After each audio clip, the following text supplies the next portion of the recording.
Antonio and Agustino for their work in organizing this meeting and giving me a exercise or a homework. My assignment was to review finite temperature lattice QCD, and so I will not talk about finite density at all, and I will not talk about finite external magnetic field either. And of course there is a whole bunch of topics one could talk about, and I thought it would be best if I limit myself to only a small number of topics. And the first two we have heard about a little bit before, determination of the pseudo-critical temperature and equation of state. So I will be a little bit brief on these two topics, and I will expand more on the third, a cosmological application of the equation of state and determinations of topological susceptibility a little bit more. As we have heard before, just before in Francesco's talk, there are lots of interesting questions that I would like to go into more detail.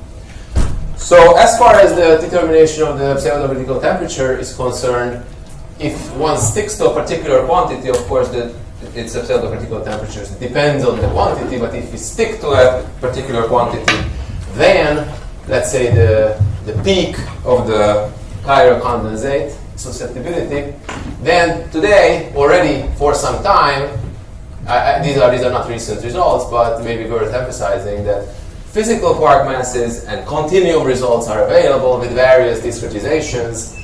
Wuppertal, Budapest, and Hot QCD give numbers which are compatible with each other, so these results can be considered very robust and final results from QCD.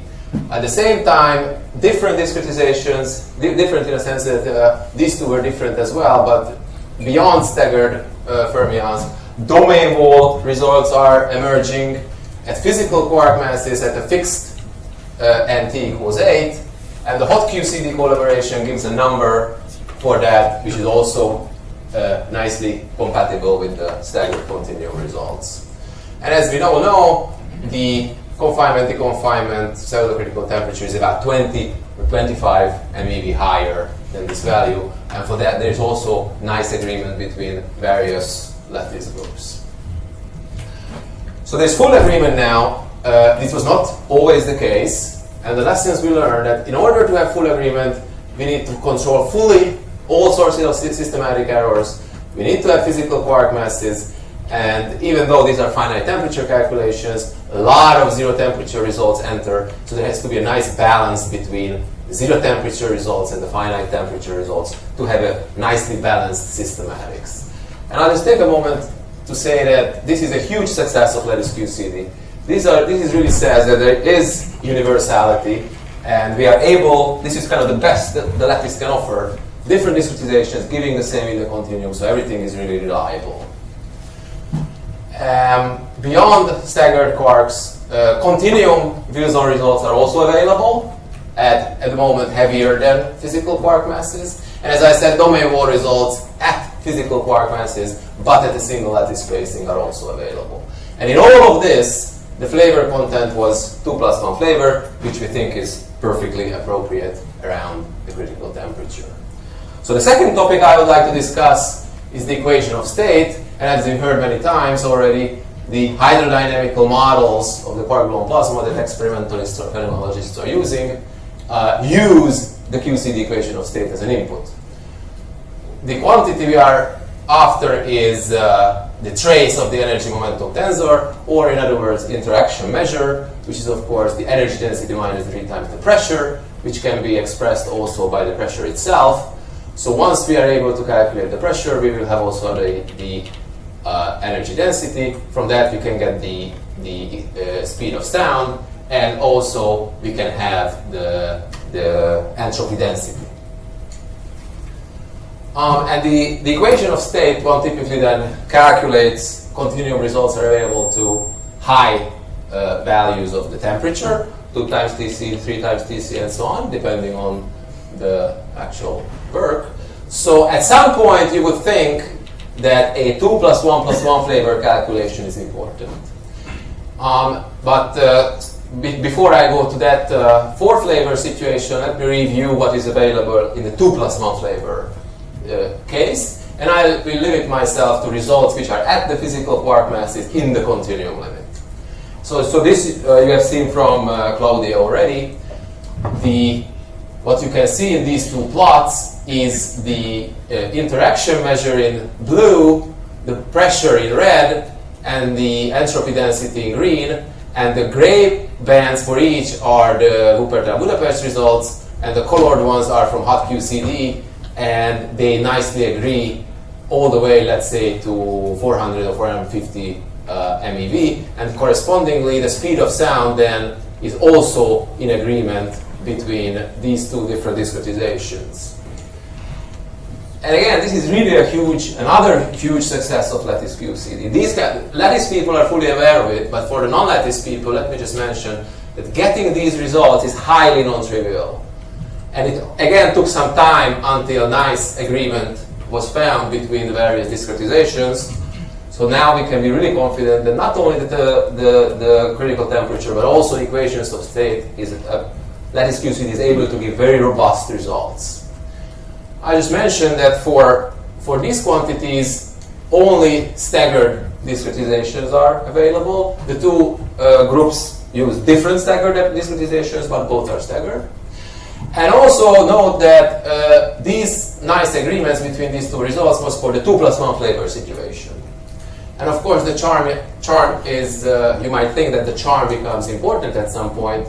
And so you might think that you want to do a 2 + 1 + 1 flavor calculation of the exact same thing. And actually, from preoperative expectation, one can estimate that indeed the charm becomes important at around 300 MeV. And in this paper of Borsányi et al., they do exactly that. They repeat the calculation with physical quark masses, and they extrapolate to the continuum limit of the 2 + 1 + 1 flavor equation of state. So what is shown, what I took from their paper, this plot, this is the interaction measure, and the green one is the 2 + 1 flavor interaction measure in the continuum limit at physical quark masses. And the 2 + 1 + 1 flavor shows a clear deviation, indeed, from around 250 or 300 MeV. But at the moment, so then this is as far as this collaboration is concerned, a final 2 + 1 + 1 flavor result. And you can see for the pressure also, there's a deviation between the 2 + 1 flavor continuum result and the 2 + 1 flavor continuum result. Now, just to get an idea how the pressure for 2 + 1 flavor relates to the pressure at 2 + 1 + 1 flavor, you would think that the difference is not that large, and you would be correct if you take the ratio between these two pressures measured at two different flavor numbers. Then it turns out that this ratio is actually very well described by the leading order expression. So what I mean here is that, of course, the charm is massive. Compared to the charm, the three other quarks can be considered massless. So if you include the effect of the charm quark at leading order, you take there's the free energy. You take a free quark and you compute the free energy, and you take the pressure at 2 + 1 + 1 flavor as the Stefan Boltzmann of the 3 flavor plus the massive contribution of the charm quark divided by the Stefan Boltzmann limit of the 3 massless quarks, then actually the lattice result is quite well described by this ratio. So the lattice data is this band, and the leading order, this expression, is the blue. And you see that there are, of course, errors on the lattice data, but this leading order expression describes the data quite well. So once you realize that, or once they realized it, they said that, all right, so now we have the 2 + 1 + 1 flavor equation of that, why not be bold and try to include the bottom quark as well? Now, for the bottom, to include the bottom quark from using the previous observation, then you can simply say that the 5 flavor pressure divided by the 4 flavor pressure will be the Stefan Boltzmann of the 4 light quarks, plus including the bottom quark in again leading order divided by the 4 flavor Stefan Boltzmann. If this we know from the previous step, there's no perturbative evidence that this is a good approximation. So at even higher temperature, you have every right to assume that this will be a good approximation as well. Now you use this relationship and also another observation that there are perturbative results for the pressure up to order g to the 6. But if you go into the details of that calculation, there's an unknown coefficient at order g to the 6. And that unknown coefficient can actually be fitted from the lattice result. So once you fit this coefficient from your 4 flavor lattice result, then you will have a completely well-defined perturbative results to order g to the 6 without any unknown coefficients, and you can use that at 5 flavor. So how does this argumentation go in their paper? The red is the 2 + 1 + 1 flavor direct lattice results. The green band is the perturbative result once you fit the unknown coefficient of the perturbative expression. There will be some value, so that it nicely is a good fit, as you can see. And once that unknown coefficient is known, you can use the 5 flavor perturbative result to continue further. And this is what is shown for the pressure and for the interaction measure over here. So what that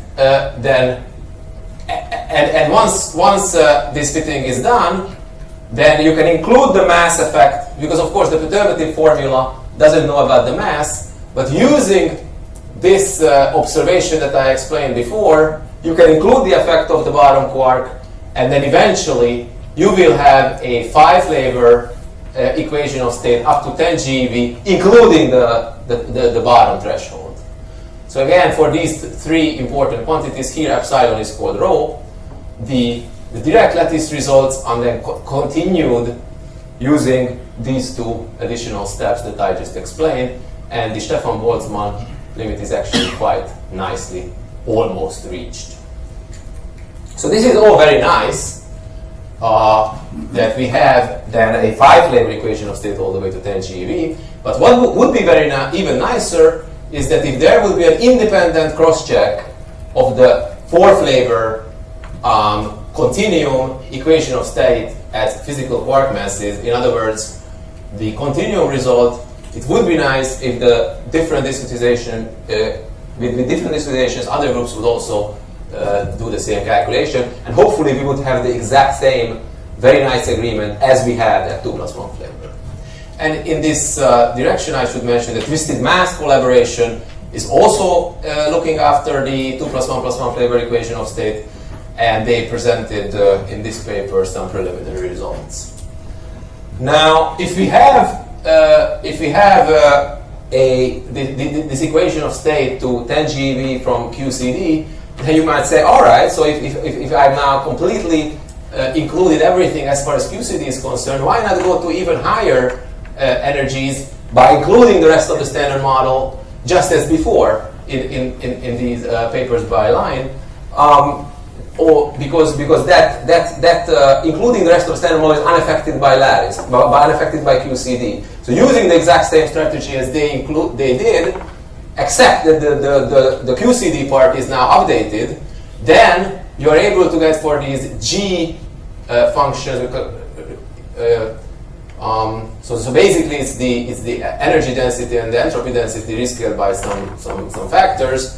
Then they in their paper, they compute these 2 functions, essentially energy density and the entropy density, all the way to about more than 100 GeV, and the ratio between the 2 is then shown. And then, as far as they are concerned, this is the full equation of state of the whole entire standard model. So that was these 2 topics I wanted to talk about on that list. Now a very nice application, which I've seen there was some interest before, is this application of all of this to the axion. Now let me go very briefly through the basic idea of axions. So of course, as we heard, some part of it we heard already. So it was proposed by Peche and Quinn to solve the strong CP problem. And there were a number of variants of this idea after their paper. Now, what is commonly used these days is this Kim, Schiffman, Weinstein, Zakharov variant, which starts out with having QCD, and then you introduce two additional fields, a complex scalar field and a fermion. So there's the kinetic term for the scalar field, there's some potential for it, there's Yukawa interactions, and most importantly, this new fermion is interacting with the gluons in the standard way. But again, so this fermion is not QCD fermions, this is some new fermion.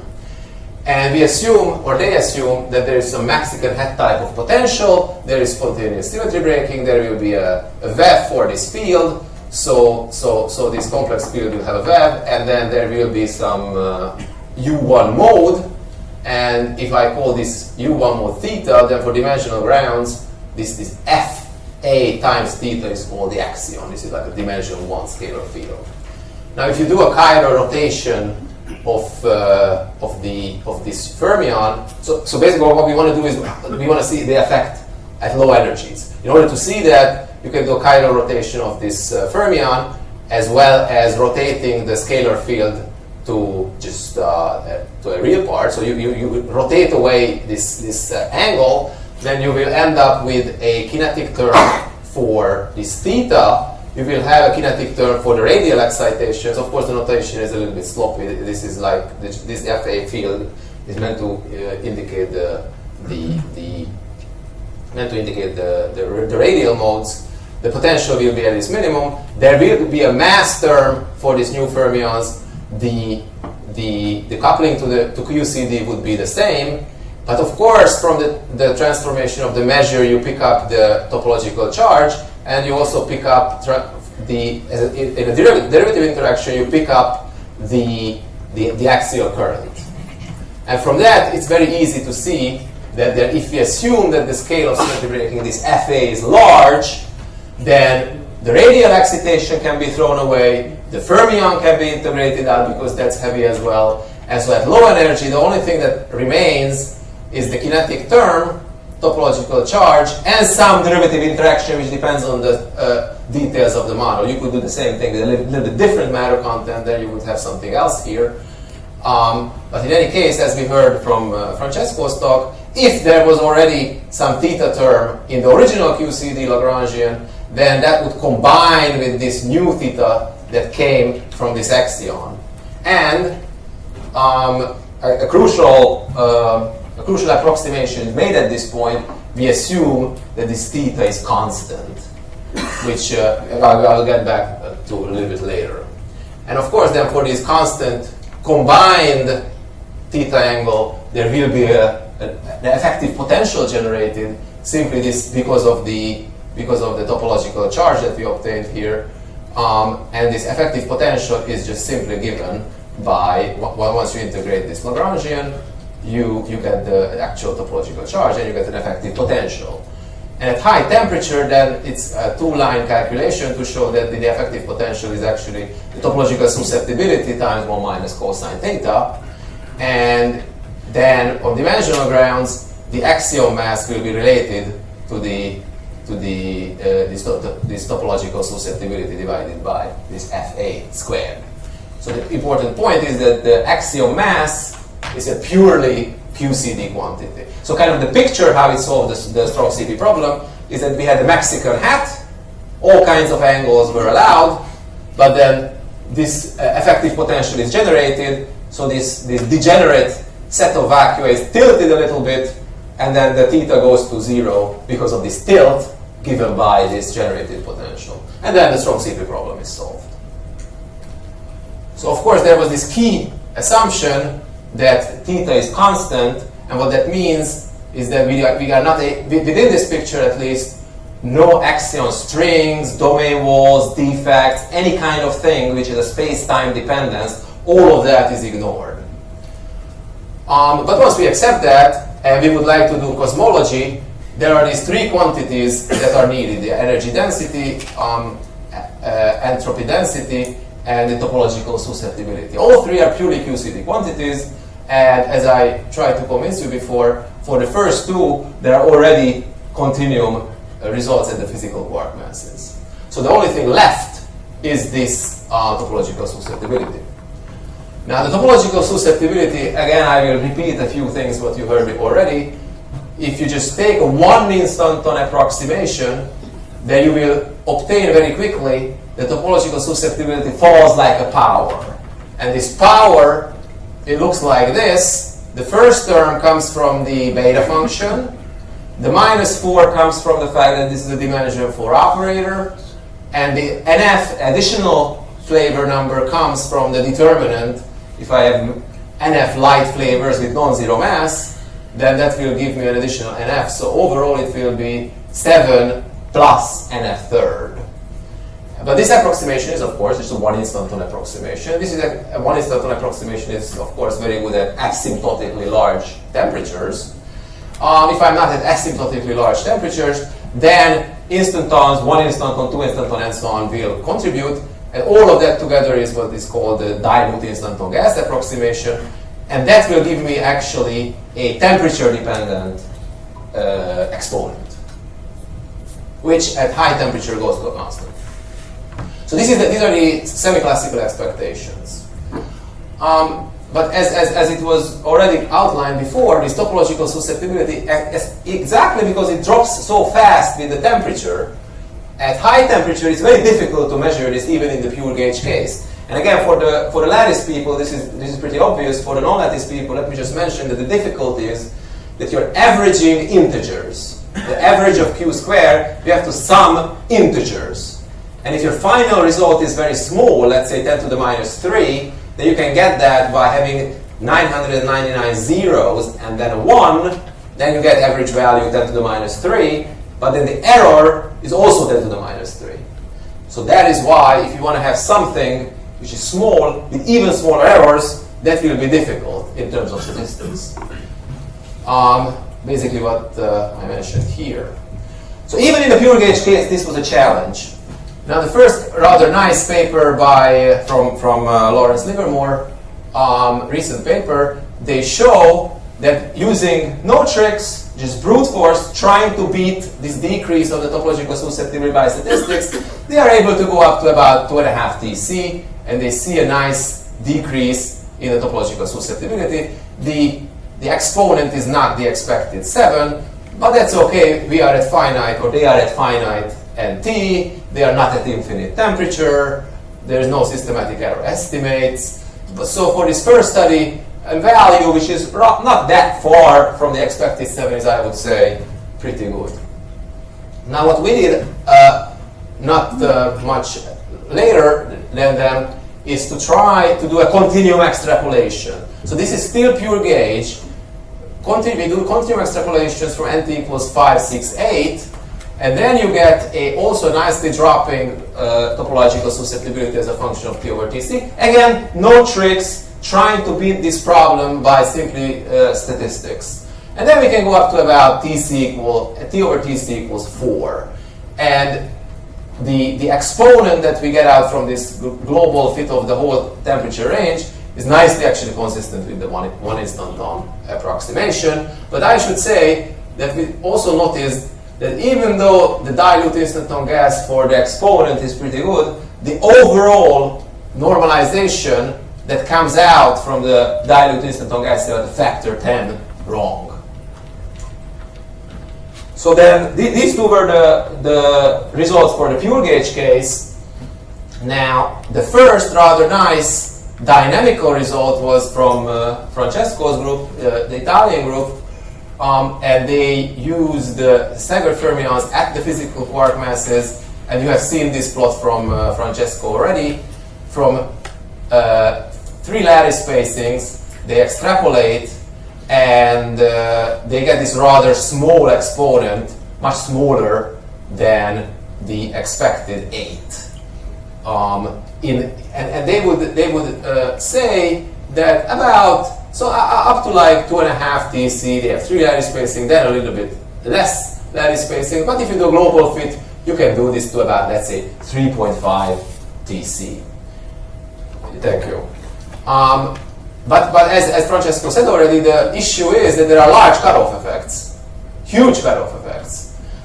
Now, these huge cutoff effects were also noticed in a slightly later paper by Peter Petretsky and collaborators from BNL, and they have almost physical quark masses, but the advantage is that, so first they noticed that the topological susceptibility has huge cutoff effects, just as the Italian group observed.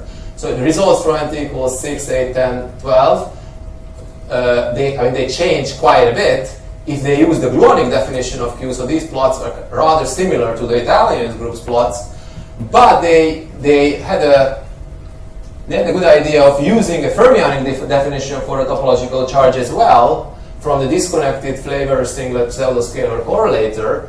And what they noticed is that the direction of the continuum extrapolation is exactly the opposite. So you see, from the gluonic definition it goes down, from the fermionic definition it goes up as you go to the continuum. So if you have a steep extrapolation, you don't know how much to trust that, but if you have another steep that goes in the opposite direction and extrapolates to the same, then you might say that I have a little more confidence that the result is correct. And that's why they were confident in their continuum extrapolations. And they also made the claim, so Peter and collaborators, they compared their work with the Italian group's work, and they said, so first of all, their exponent came out to be in the right ballpark for the 1 instanton, and they also made the point that if they repeat their continuum extrapolations, keeping only the rough lattice spacings, then they reproduce the Italian result. So Peter's conclusion was that simply it was a result of not having fine lattice spacings enough for the Italian work. So that was their conclusion. Now, the two main questions that you might ask that needs to be settled if you want to be more precise is that why are there these large cutoff effects? Even at fine lattices, on fine lattices, why are there these huge cutoff effects for topological susceptibility? And you might ask whether there's a more efficient way of calculating the susceptibility at high temperature, not simply by a brute force analysis where you just try to beat it by statistics. Now, the answer to the first question was given by Borshany et al. In this paper, and we quoted already. It's basically with staggered fermions, there are no exact zero modes, only small eigenvalues that are there. So because of that, if you put this in a determinant, it doesn't suppress the non-trivial sectors enough. And so the measured Q squared will be too large, and that's why the measured exponent will be too small.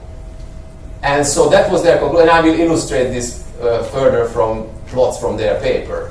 Now the answer to the second question, whether there is a smarter way of doing the same thing, is actually given by two papers. One of them is this Borshany et al., the other one in the pure gauge case by the Japanese group and Julien Prison, who is here, and I encourage everyone to look at Julien's poster. So it's this integral method that fixes the topological charge. Actually, these two papers were submitted to the archive on the same day. It's totally independent confirmation, independently discovered this new method. So if you go to the first question, why are there these large cutoff effects?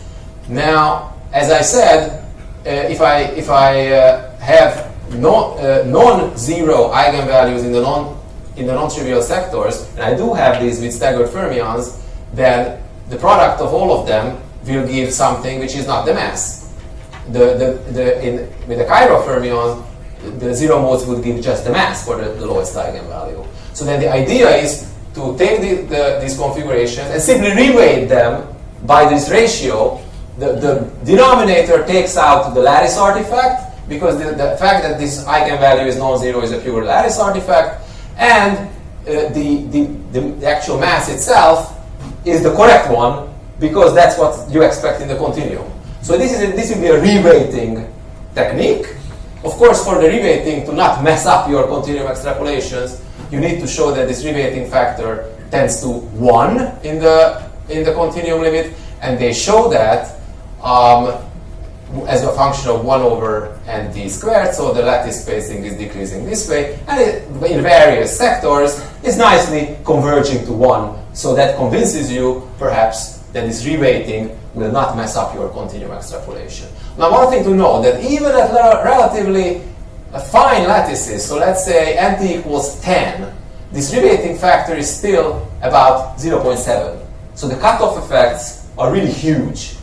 And exactly by correcting with this large factor, you exactly restore good scaling, which is shown on this plot from their paper. So if you measure the susceptibility at a particular temperature value, you might get, using the brute force approach, these points. If you try to do the ratio just as the Italian groups did, then you get these 4 points. Now if you do the reweighting, then you get a completely flat continuum extrapolation.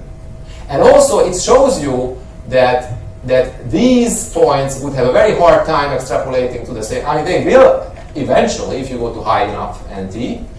But unfortunately, even for relatively large NTs, if you use these 3 points, you might say, all right, I have a nice continuum extrapolation.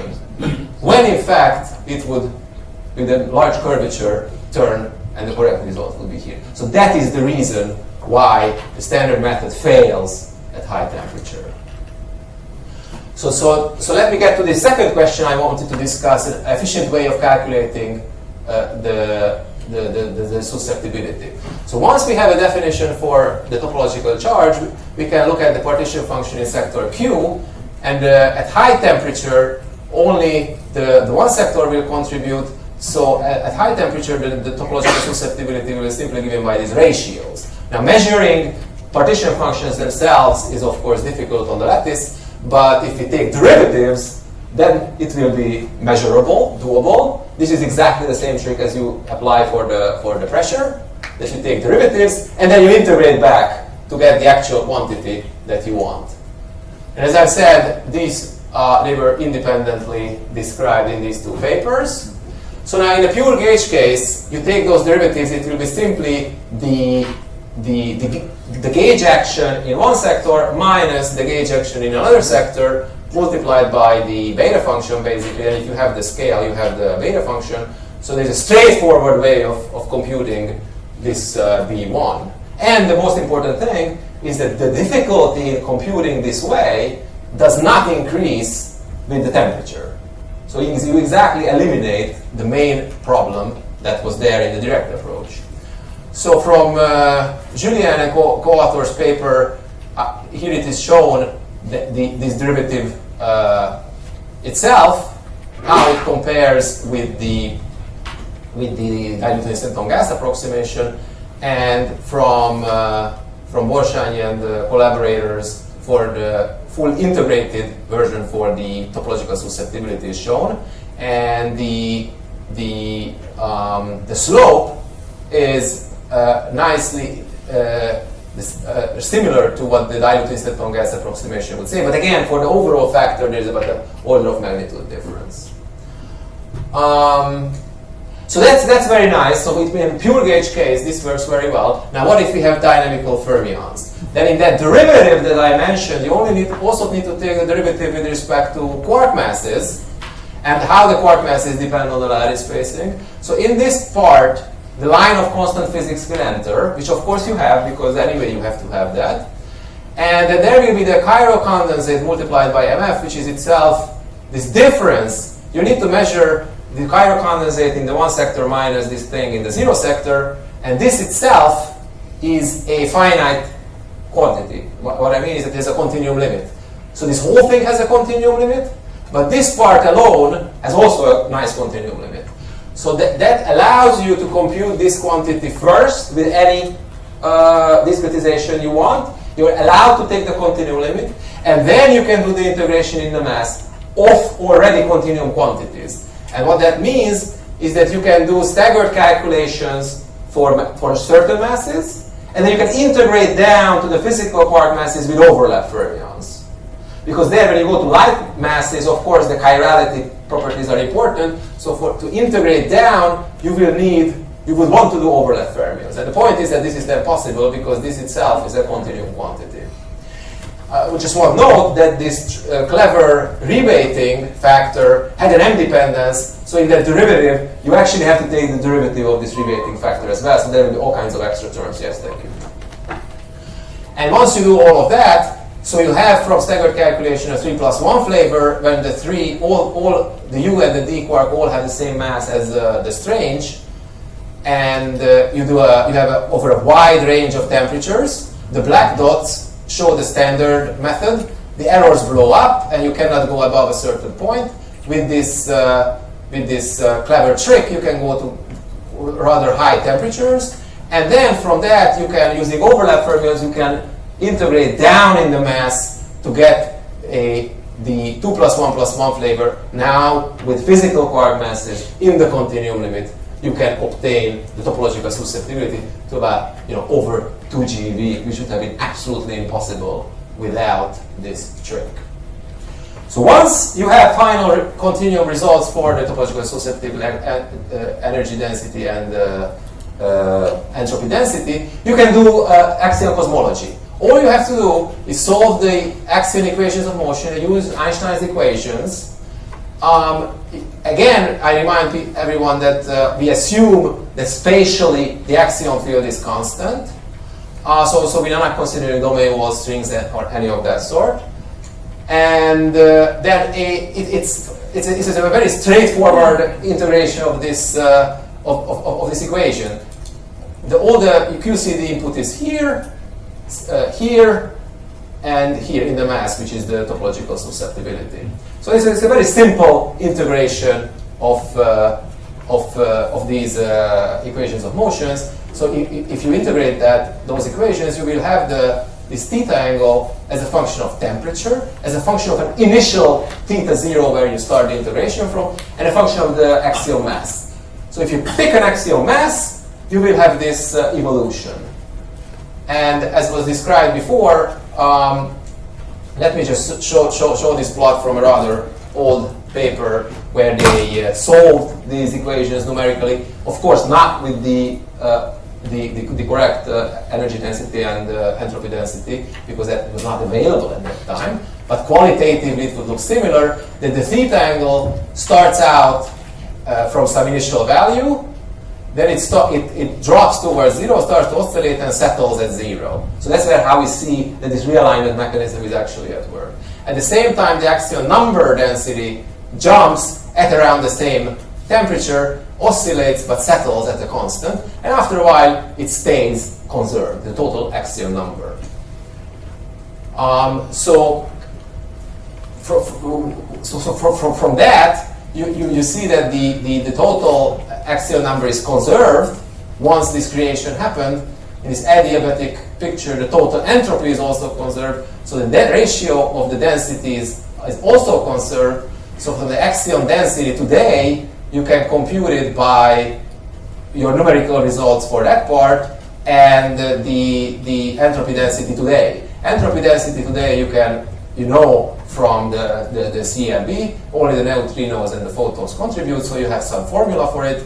So from that, then eventually you get the energy density of axions today once you fix the axial mass. So let me just kind of summarize this whole thing.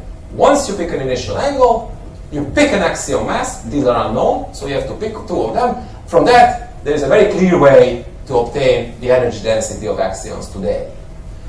And once you have that, you have to decide how you interpret that. And the interpretation and the actual predictions will depend on a choice between two scenarios. You can say that this, you have to decide whether this symmetry breaking happened before inflation or after inflation. If the symmetry breaking goes to some value of theta 0, and then in the universe there are all kinds of patches with all kinds of theta 0s, inflation happens, we will only feel the theta 0, which is in our bubble. So in that case, only a single theta 0 contributes because all the others are inflated away. However, if the symmetry breaking happens after inflation, then all these domains are visible to us, and we would need to average over all these various angles.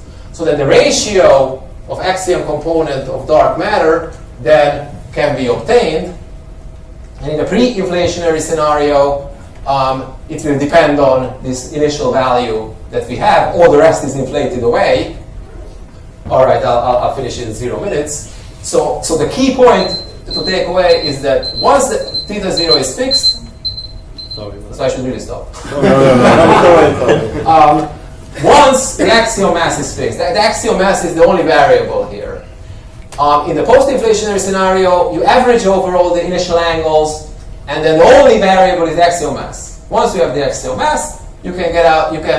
You obtain this ratio, and you can fix it to some value that you like. Let's say your view of dark matter is that 50% is from axions, or your view of dark matter is that 1% is axion. So you can fix that ratio to some value of your choosing, and then you can create predictions for the axial mass. So if in the unlikely, so these two scenarios are blue and red. The pre-inflationary scenario, any theta 0 is allowed. In the post-inflationary scenario, the initial angles are integrated over. So in the pre-inflationary scenario, of course, it's not very predictive because theta 0 is still an arbitrary parameter. But in the post-inflationary scenario, if you say, let's say, 50% of the dark matter is from this mechanism, then you have an axial mass of 50 microelectron volt. That's the prediction. Or if you say that this is only 1% of the dark matter, then it can go up to about 1500 microelectron volt. So you will have a range where they propose that experiments search. And actually, this is a useful input because so far axial searches were actually at a much lower axial mass range for some reason. So I mean, maybe I will not summarize because I'm over time. I will just put up all kinds of things that I left out, and I apologize for not talking about all kinds of other topics. Fortunately, many of them were covered. Things related to gradient flow was covered on Monday.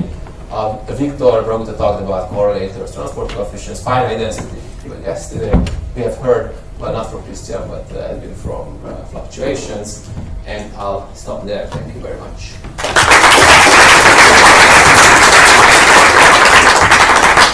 Thank you. Are there any questions? Uli?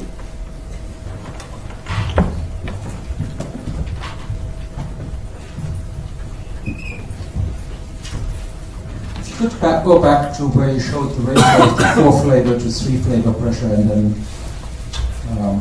yeah, this one. Yes, and so you pointed out the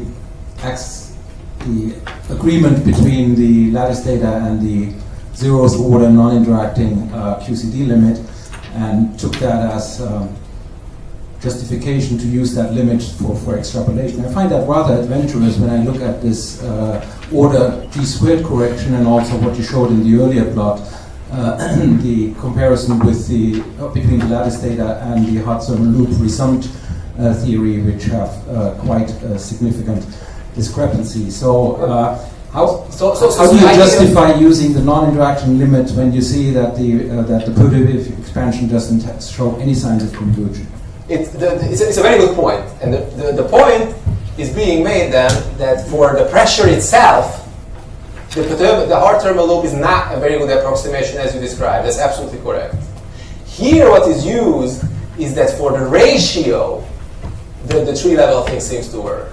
Which is not equivalent in any way to saying that for the pressure itself, the perturbative formula works. The fact that zero interaction approximation works in a system where you know that has interactions. But this is a ratio. Yeah, but still, I mean, you should compare to the best theoretical calculation that you have, and if you believe in perturbation theory, order G² should be better than order G to the 0. But actually, the order G² is also within errors.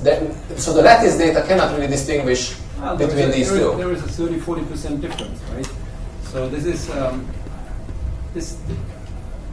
But I mean, I think the key point is that nobody believes that let's say 280 MeV perturbation theory for the pressure itself is any good. Exactly. But the ratio is used here, and that's a crucial difference. If perturbation theory cannot be trusted, you should not trust the order G to the zero result. And you shouldn't use it as a basis for extrapolation. I mean, it's not that they pull this out of their hat. It's consistent with the actual lattice paper. Yeah, but that's accidental. How do you disprove that? That's accidental.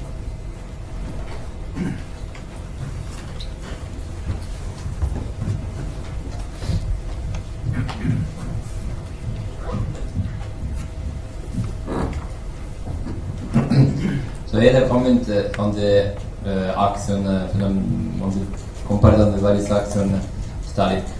So my impression is that there is a risk for this game. That is that you want to see a pink elephant, and you convince yourself that you have seen a pink elephant. In the sense that our business here is to compare with our lattice results and with what phenomenologists have used so far, which is direct interstone gas approximation, to do something which is presumably going beyond. Now, so I think these should force us to use as less as we know about these models. My impression is that if you look, for example, at this data, this data, that one was perfect. This one?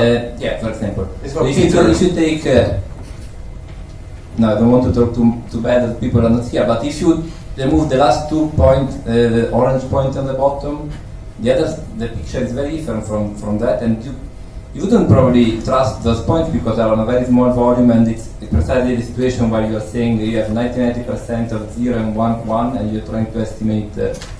I wonder if you didn't have the Davidson-Tokas approximation, you would have been happy of using that, because these are certainly changing the picture.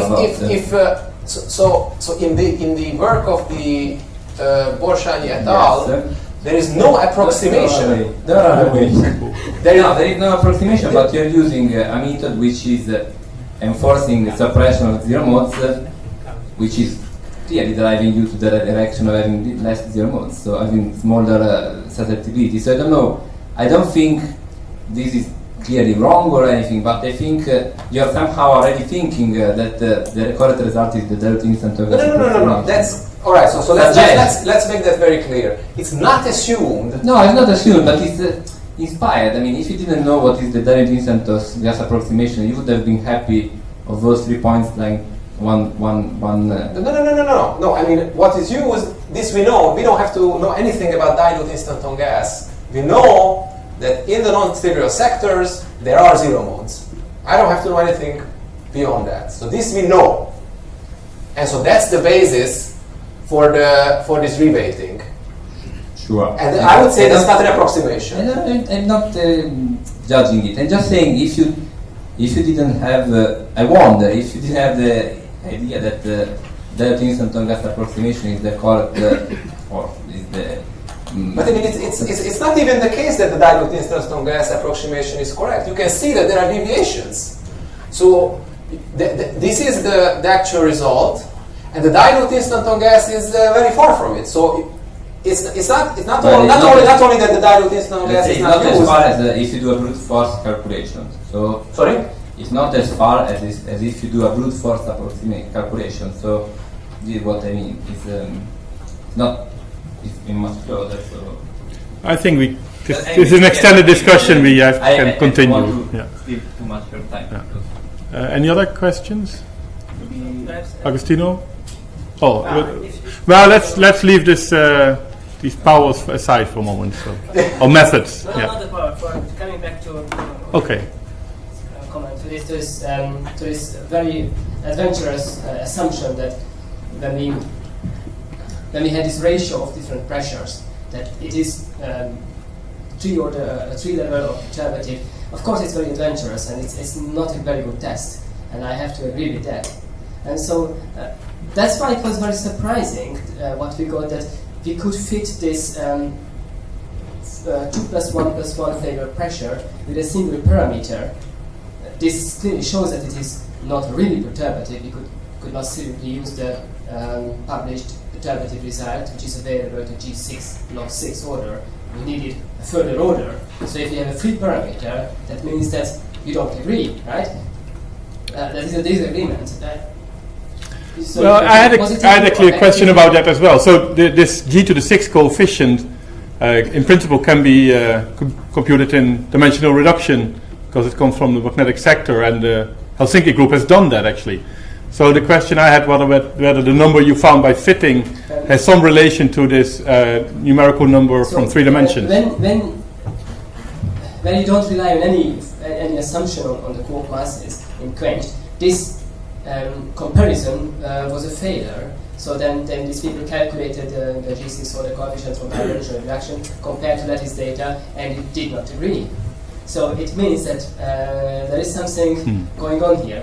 When we fit it, we got a different number in quenched, but this different number, which was in quenched, is very close to the number that we find here. I see. That gives me a little bit of confidence. Okay. It doesn't have to work. It still should be checked with a more precision data. I have to agree. But it's still amazing that the fitted data agreed with the lattice. So it's fitted perturbation theory, and the lattice agreed from 500 MeV to 1000 MeV, which is more than half the full range that we covered. Okay, last question to Agostino. Yeah.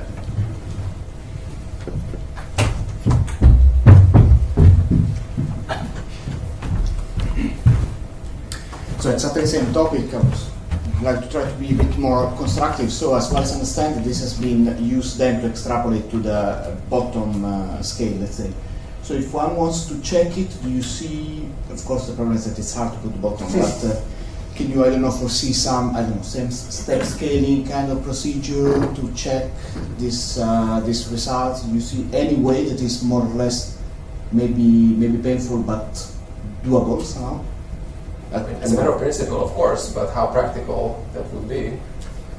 Well, you know, it's a kind of assumption. It will never be better than this, which it will never be. This check will never be better than this, I think, because this is already difficult enough. And of course, this is, you know, you can question this, but the errors are big. So even if you have a 200 times bigger lattice and you do incorporate the bottom, it will not be more convincing than that's fine, but you don't want to then, I mean, if you're able to include the bottom, you don't want to check this at the scale of the charm, which... No, you would check the same thing with the bottom. Directly at bottom. Yeah. And You then need to be at that what you've got very high temperature then to make it relevant. Sure. Okay, let's thank the speaker.